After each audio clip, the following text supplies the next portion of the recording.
Welcome to Burlap Teachers. Enjoy the video. In this video, I will show how to replace the alternator on a 2000 Ford Expedition.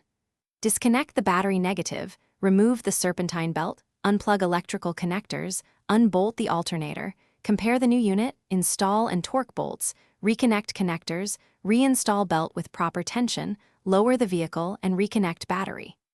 Use safety gear, mark mounting points, and consult torque specs for threads.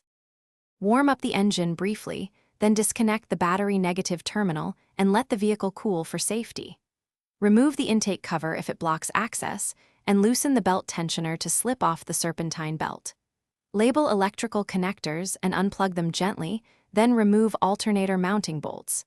Inspect wiring and grounds, transfer any brackets, and compare the old alternator to the replacement unit before installation. If you're finding this guide helpful, please subscribe and like to help the channel grow.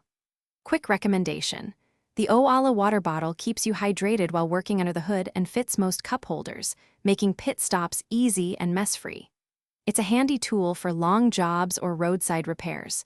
Check the description for the link and other deals, and grab one if you want convenience and quality. Now let's get back to the video. Support the alternator while removing mounting bolts to avoid dropping it and damaging connectors. Transfer any brackets or spacers, position the new alternator, and thread bolts by hand to avoid cross-threading. Reconnect the main power cable and plug in the electrical harness, tighten mounting bolts to spec, reinstall the belt with proper tension, lower the vehicle, reconnect the battery, and then test the charging system under idle and load to confirm proper operation. Thanks for watching. Consider subscribing if this video helped you.